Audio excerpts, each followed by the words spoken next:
Good morning, everyone. Welcome to Fuel for Success. This is the 249th episode, and it's good to see everybody here this morning on this fabulous Thursday. You giving me hand signals? Is that don't steal? Um, That's my signal and for don't interrupt me. Mike, tomorrow's 250. We ought to do something to celebrate that. No, yeah, actually, Tuesday is. Tuesday will be. Yeah, we should do something to celebrate that. I might, you know what I'll do? I'm going to have a cup of coffee. So, because that's what I do. That's how you Hey, roll. Today is Thursday, and we love Thursday. We're going to be talking about business development, entrepreneurship, running a business, being a business person, making money, making sales, doing all the stuff that is exciting and wonderful in the world of entrepreneurship, which we're neck deep in right now, executing details every single day. And we'll talk a little bit about that. And don't worry, hey, if you don't run a business, there's still life applications to everything that we're going to be talking about. So, Really good is. morning, sir.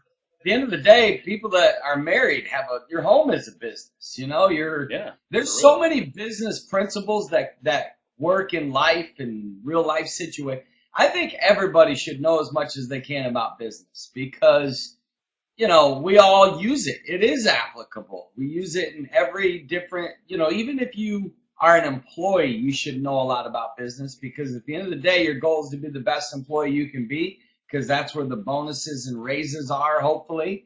So yeah, definitely, even Mike, our Christianity is like a business. I mean, Right. Jesus said, I must be about my Father's business.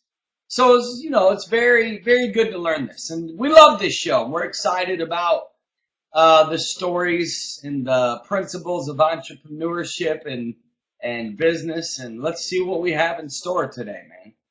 Good. Hey, so as always, if you have a question, you're watching live, welcome to all our live viewers. Go ahead and ask a question, chat in the chat box or type in the question box down below or shoot us a text message, 727-341-5599 or you can always email us, mike@mattmaddox.com. We'd be happy to get your questions on our show as quickly as we can. I'm practicing doing like voiceovers at the end of commercials. What do you think?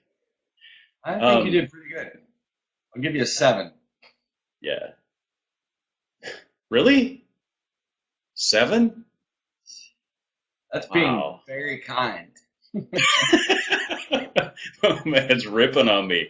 Hey, our first question that's come in and we've got in the queue. And hey, Matt, I appreciate you putting the questions out on Facebook ahead of time because I think it helps people sort of get geared up for what the show is, and it's a cool plan. Hey, so the first question we have is, how do you know when you need to fire an employee? Hey, this is the life. Hey, this is the life of a businessman. This happens sometimes. Sometimes not businessman, it's a business owner, manager. Sometimes, Mike, you got to make what I call the tough calls in life. Yeah, Tough calls. I mean, there's just rarely could a business get through the life of a business without having to let some employees go or make some cutbacks. So, just off the top of my head, I can give you 3 to 5 real quick uh, ways to know when it's time. Is that the question? When is it yeah, time to fire? How do you know? yeah. Well, I How think do you know number when you need one, to? when that employee stops producing, I don't think it's automatically time to fire. I do believe in training and motivation. A lot of times people just get sidetracked and need that extra push. Sometimes they just need a shot in the arm. Sometimes, Mike, they literally just need more training. Now, having said that, I believe that if somebody has, Mike, I believe the number one thing people should be looking for among their employees is attitude. If somebody clearly has lost loyalty for the company, passion, violating your principles and values, such as, being punctual, going the extra mile, I mean, if you got somebody that's, representing your brand out in the public, and among customers, if they're starting to jeopardize cash flow or jeopardize your brand or jeopardize your name, then it's time, in my opinion, to let them go. Now, Mike, I want to clarify because, again, I do believe in second chances. I do believe in warnings. I do believe in bringing people in and saying, hey, you've gotten way off track here. What's going on? Talk to me. do you love this job? Do you love working? I would find out, do you still love working here? Yeah. You know, then Mike, there just comes a time you have to fire people when you know in your gut that they are not going to produce for your company. They don't believe in your vision. They're just getting a paycheck. See, Mike, you don't want to have employees that are there just for a paycheck. You really don't. Right. Because that can be dangerous. Because at the end of the day in business, you want your brand represented by motivated people that love your brand, your vision, your product, your service. So when there's an absence of that, then it's time to let people go. You got to cut your losses and just say, look, it's not a good fit. I mean, with this, obviously, I'm struggling with this question because I'm kind of like leaning over into how to let people go, which we don't want to address right now. I guess, Mike, the last way to know is when you start seeing character issues, Yeah. like lying, deception, division, you know, someone that's, you know, causing drama among the workplace. Like in your business, you don't want drama. You want unified employees. You want people that are on, you know, you want a team. So when someone is no longer a team player and their ego is bigger than, you know, the entire, you know, company, look, man, it's time to let those kind of people go. So I guess, Mike, one word would be their attitude. What's their attitude like? You know what I mean? That would be my take. What about you? Well, I think that a lot of it boils down to relationships. And if you didn't watch yesterday's show, definitely watch it. It's a good one on relationships. And at the end of the day, as an employer to an employee and vice versa, and even employees among themselves, it all boils down to relationships. And you know, if there's not a healthy relationship, if you can't build a healthy relationship, then it's probably time for them to move on.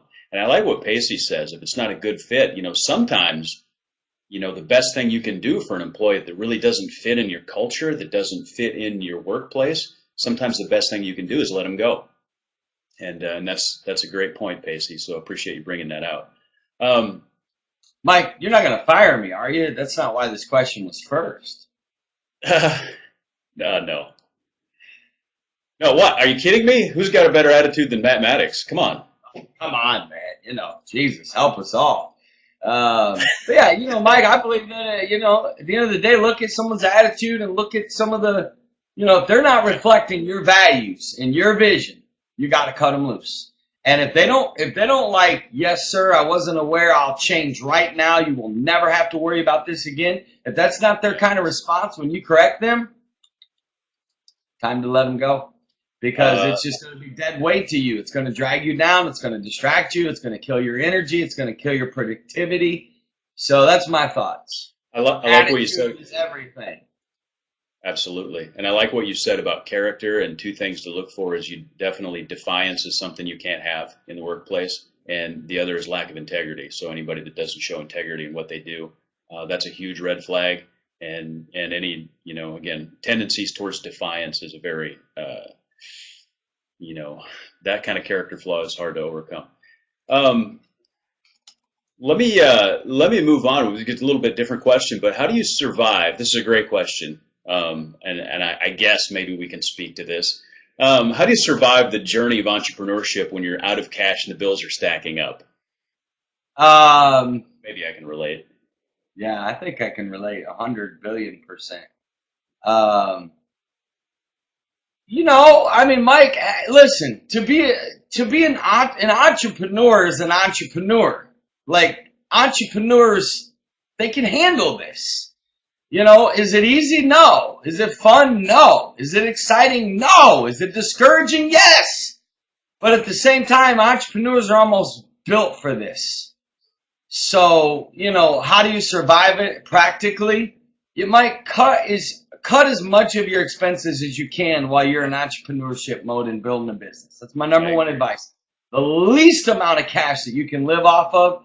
And then mentally, like, keep your mind on the vision ahead. Because sometimes when there's no cash, cash is powerful. Cash has energy. Cash, I mean, let's all be honest. I mean, there's nothing like having cash in your pocket, money in the bank, and all the bills paid. I mean, that's the most freeing feeling in the world. But understand that while you're building a business, sometimes that's just not a reality. And sometimes you're literally taking all your cash and you're putting it right back into your business. And you're literally not taking paychecks, and you're not and you just gotta like grind it out and be patient and be mentally tough and keep your mind on the big picture. And so you know what? I'm sacrificing now because of the greater return later. You know, so it's kind of like, if I go spend this $100 today, I could have fun today, or I could take that $100 and turn it into $5,000 3 months from now. I would rather do that. I'd rather sacrifice my fun in the now or my comfort in the now for what's ahead for the future. And then, of course, just you're going to have to be very creative in these times. You're going to have to exercise and stay healthy because you want to keep your energy up because, when it's tight and there's no money coming in, it can get discouraging. You'll want to stay around people that can keep you in, that's why partnerships are good. You'll want to keep feeding your mind success. Keep reading good books, keep speaking affirmations, keep writing out your goals. Like, don't let it drain you. The absence of cash or the tightness of a business in the startup. Like, how many times, Mike, have we said, hey, we ought to be able to raise, $20,000 in 2 days, only for 2 days later, maybe like we raised $10. You know what I'm saying? So Might happen. Literally, Mike and I can tell you at least 20 stories of times, the journey it's a long journey to break through.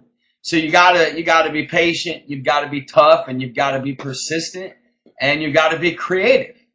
The creative things that Mike and I have done to make money while we were building our business is comical. It could be a funny movie, and I'm not even kidding. Right, Yeah, Mike? Speak to that. I know you've lived this for many years. I mean, you're an entrepreneur when you could easily go take a job making $100,000 and you're barely making like $200 a week, and you don't take the job. That's how you know you're a true entrepreneur. yeah. So there you go. I think a couple of things I'd add there is that sense of humor is really important. I think I even mentioned this yesterday in relationships, but really having a sense of humor about it. Like, look, at the end of the day, I mean, what's the worst that can happen, right?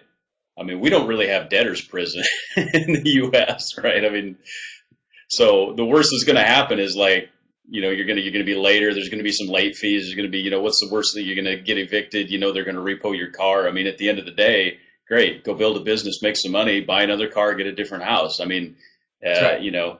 keeping it in perspective, keeping it real. And, I've been through all of those, so it's pretty easy for me to say, but and also, like you said, get creative. I remember the guy, do you remember, I think was it Detroit? We went to that little Mexican place that was like in a mall, and we were asking the guy how he built his business, and it took him years, and he invested everything he had, and for a long time it was extremely tight. And like his suppliers would come in the store and he would hide because he didn't have any money to pay them, right? But he had to have, product to sell to generate some revenue, but he couldn't pay them. So he was like, stretching that as much as he could. And listen, there's a reason businesses pay on net 30 and try to collect net 15, right? Because cash flow is enormous. The faster you can get cash flow in, and the longer you can keep that cash, the more you can run your business. And so everybody does that in business. It's not underhanded or whatever. But be creative about keeping your cash flow and not to cheat people, but it's like, hey, if we can hang on to this cash for a few more days before we pay that out, that's gonna help our cash flow and those sort of things. I would one other thing, and I don't want to get all whatever, but don't neglect your giving. Okay, don't neglect your giving, your tithing, those sort of things, because that's the first thing that like enters your mind. Like when money's tight, you're like, I don't have any idea how I'm going to make my car payment, my rent, whatever, and you may initially think, I could just, if I just skip, paying my tithes or the giving, to missions or whatever, don't do it. That's the last thing you want to do. Mike, that may go down in history as one of the top quotes, one-liners in Fuel for Success history, and that hit me like a ton of bricks. Don't neglect your giving, because I so believe that's the answer. That no matter whether you're broke or you're down to your last $100, never stop giving. Big or small, never stop giving, because giving is the secret to prosperity, abundance, and happiness and energy, and the list goes on. I love that, Mike. Like literally, it's one of my favorite quotes you've ever. It's simple. It's a one-liner, but it's hitting my top 3 fuel for success moments of 249 episodes. So Yeah. do you I got feel it. good? I feel good. Well, hey, listen, the whole reason, Matt, that we're building a business to make money is so we can give more, right? So why would we neglect giving in the process? Mike, I promise you, I had this conversation with somebody last night. I said, listen, I am fiercely hungry to make money for one reason. Actually, 2 reasons. One, I want to take care of my family. And 2, Yeah. I straight up want to give like a freak. And I mean like a freak. I want to like give. I mean, my vision, and I know Mike, you're the same way. So when I say our vision for giving is huge. Like, I'm not kidding. Like, it's huge. So the bigger your vision in life, the more money you need to make. So I think this is what separates wealthy people from greedy people. I know Good. wealthy people that are sick rich, but are some of the kindest, most most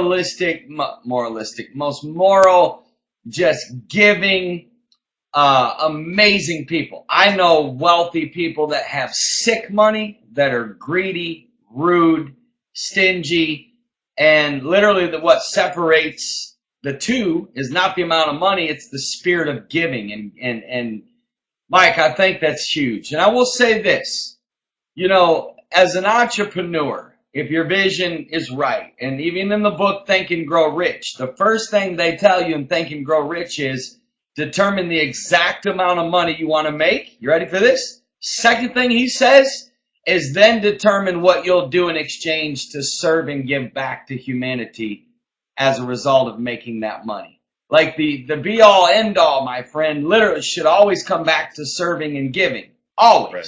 And here's the tricky part that's going to really tell me or tell anybody whether or not you're the real deal. Is I know a lot of people, Mike, that make bargains with God or with investors or with, people and say, I really want to do this because I want to help people. Look, whatever you're doing small, like you're never going to do it big if you're not doing it small. Like you think you want to buy somebody a car and you can't randomly look over and walk over to, somebody at a gas station and swipe your card and at least buy their gas. Or you want to feed millions and you can't, stand in the grocery aisle and see a single mom with a grocery cart full of food and then she's getting ready to put it on the thing, you swipe your card and say, I got this. Or you can't. I mean, there's so, like, literally, I know this isn't a show about missions work, but Mission 25, man, is all about that. It's like we literally are doing weekend events, missions trips, to show people how to give in the most practical way, big and small. Because that's what it's about. I literally believe if people could learn to give something away every day, they would be happy, they would end up wealthy, and they would have a whole lot of fun. Giving is fun, man. It's a blast. Like, there's nothing more rewarding than giving. It's the best, man. Again, that's why we're working so hard, right? It really is. And even and ready for this in business, it's the law of fair exchange, right? So somebody, for example, I know our mentality in our business, Mike. I know this. Our mentality is to give more. Like, here's what you're paying for, but we're going to blow your mind, and that's where the wow factor comes in. That's why, like, any business that's in products or services should want to exceed expectations. Walt Disney, literally, when they asked him, and I told somebody last night, I was like, my favorite person to study is Walt Disney because he was such a big risk taker. I love risk takers. Like, Mike and I could have taken the biggest risk, lost, blown it, literally be broke, and we're on to a conversation about a risk that's even bigger. That's almost a level of insanity, but that's the key. The key is to never stop taking risks. The key is to never stop, shooting for big goals, like massive big goals. And Walt Disney was that way. Walt Disney, Disney World right now has sick, unbelievable success. But it had a leader who broke through because, people think, Walt Disney went through it. You talk about being bankrupt.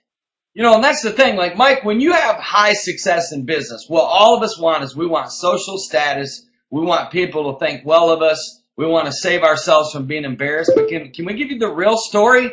Most times in building a business, huge, and entrepreneurship, you're going to be embarrassed. You're going to do like this guy we met who's massively successful that's going to hide from your vendors. Not because you have no morals, but because you literally are so embarrassed. You're going to have all these things. You're going to probably, I don't want to speak it, hopefully you don't.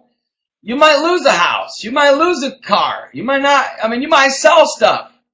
You might sell, your furniture and people think, oh, they're getting new furniture.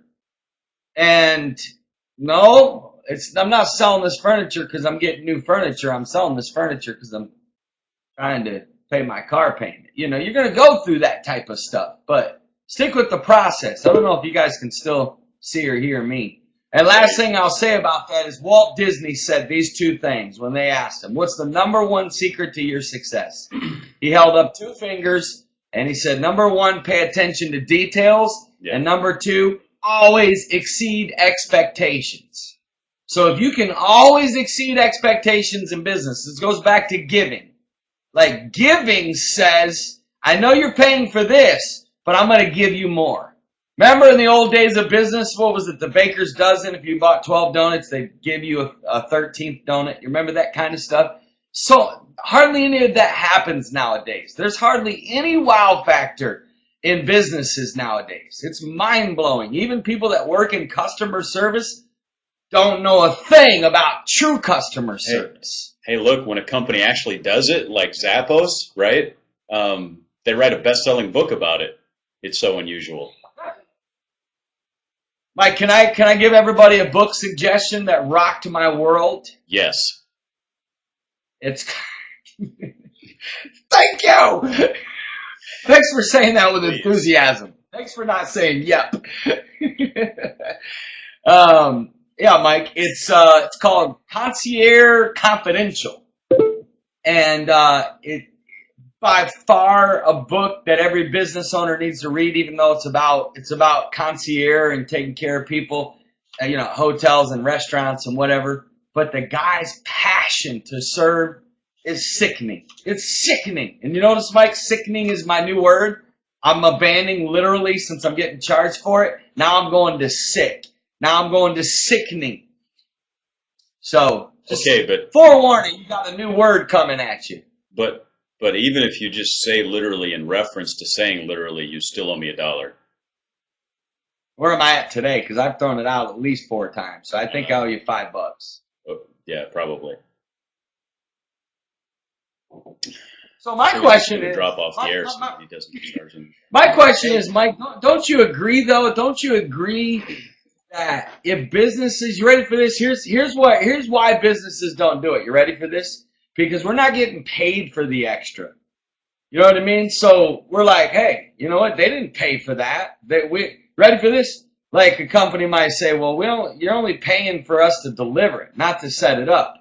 Like where's the extra mile at in businesses nowadays? Because we're so concerned about getting a return on our investment, which we should be.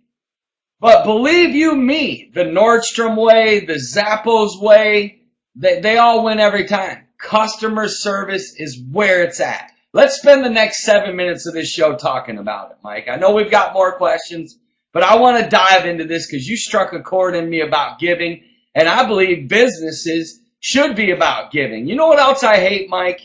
What's that? I don't want to say hate. What I don't like is impure motives when it comes to giving in businesses. Yeah.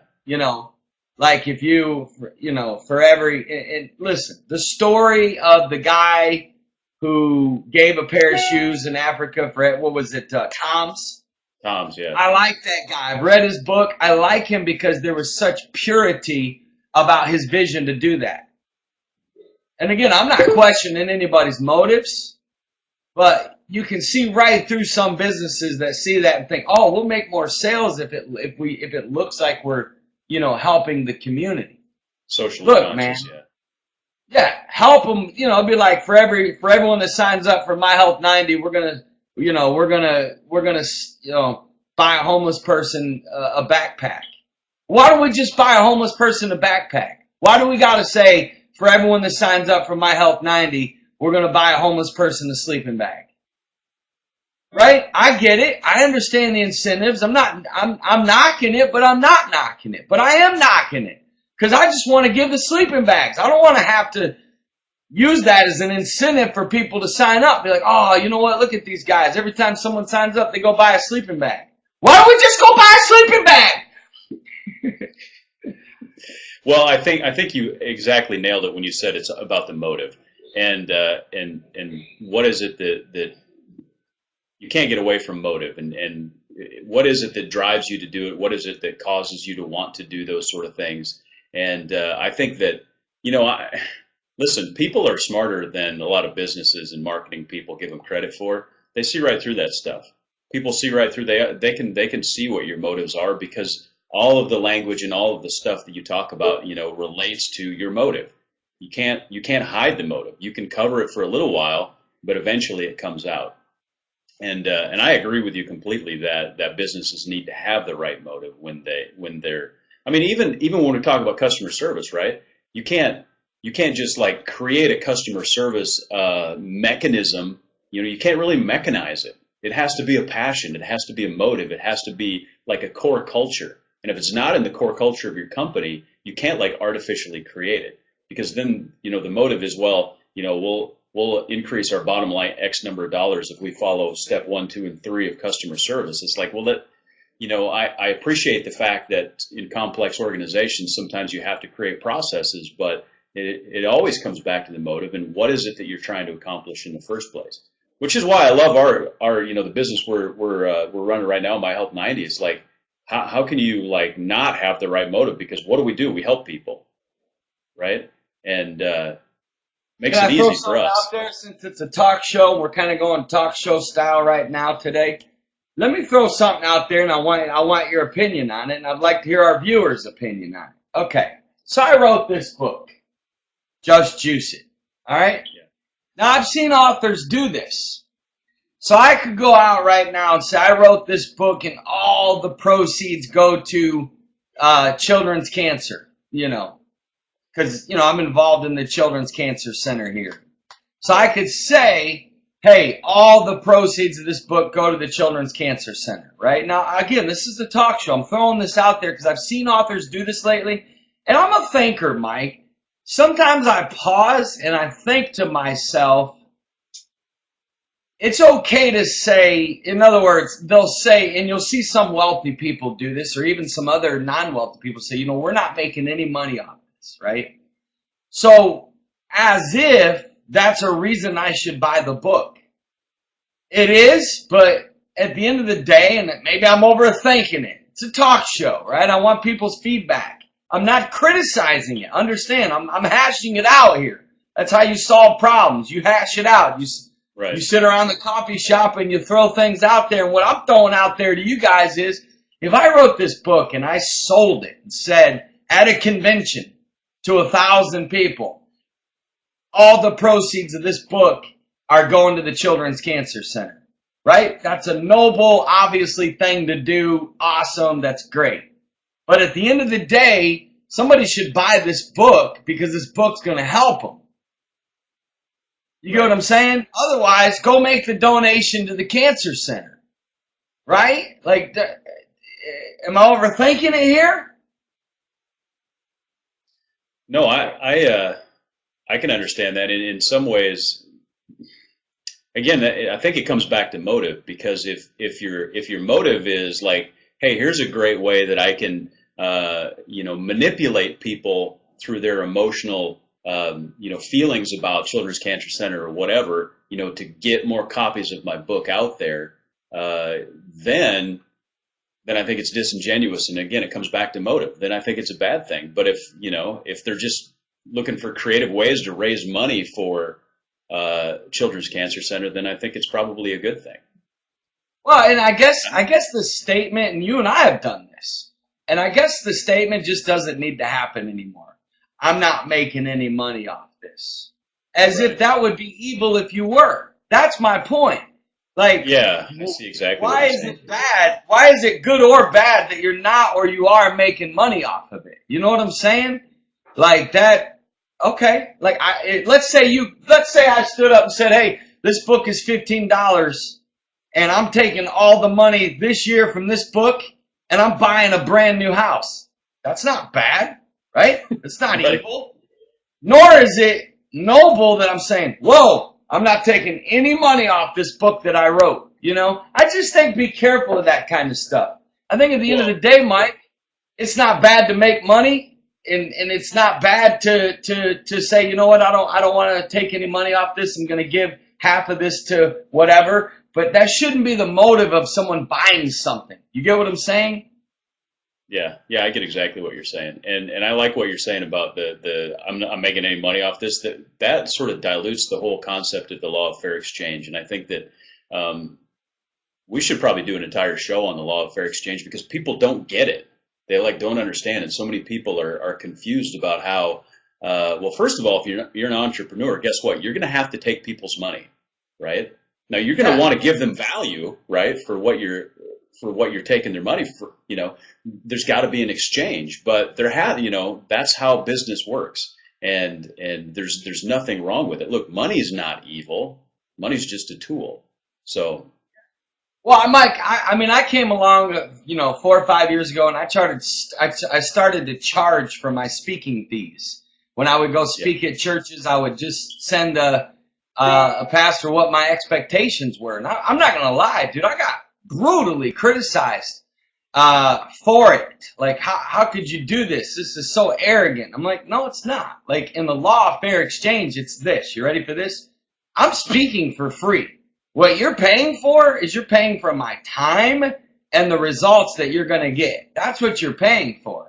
But we've had this small mind for so long that money obviously is a subject that can bring out all kinds of crazy thinking.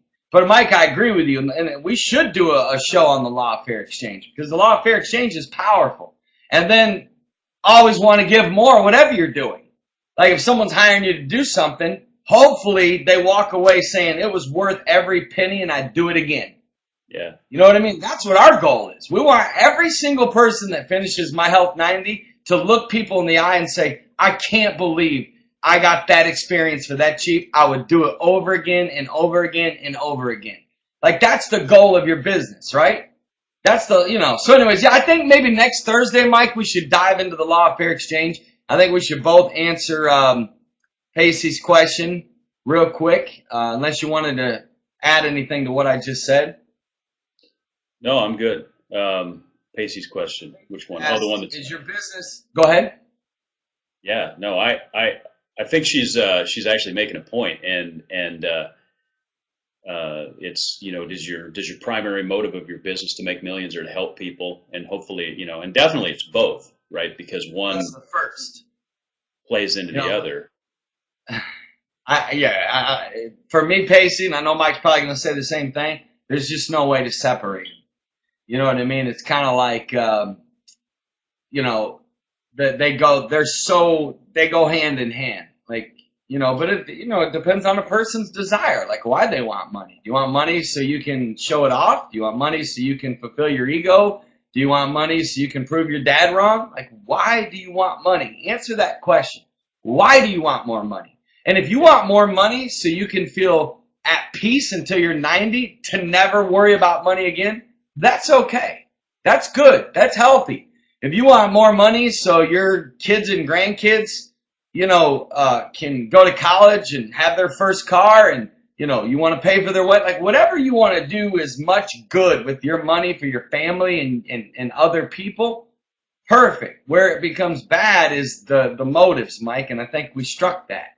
Where the greed, the pride, the arrogance, the ego, listen, if you're too, in other words, if you get money and success and you walk by people that just, like, if you become arrogant for 1 second, you become a celebrity and you become arrogant, you have missed it. If you get wealth and you look down on people driving the station wagon where the bumper's hanging off, you have missed it. You're not supposed to get wealth and fame and success and look down on people or be rude to people. If you can't walk into a homeless shelter or you can't give and you've become a Scrooge, you have missed it drastically, my friends. Agree 100%. And just to bring it full circle on what Pacey said, I would say that our goal, at least my goal, and I'm Matt and I have talked enough that I know that we share this goal, is that we really want to help people, but it's going to take millions. And so in order to get there, it's a circle, right? We got to help people to make millions. We got to have millions to help people, and it's a perpetual cycle. It's the circle of life. No, it's not the circle of life, but circle of life.